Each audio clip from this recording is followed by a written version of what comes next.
It's about 10 minutes to 3 on September 10th, 2017. Hurricane Irma is still approaching the area. I just looked at a weather buoy.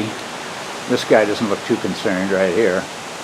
But I checked the weather buoys in the area, and it's saying 45-mile-an-hour winds with gusts to 58.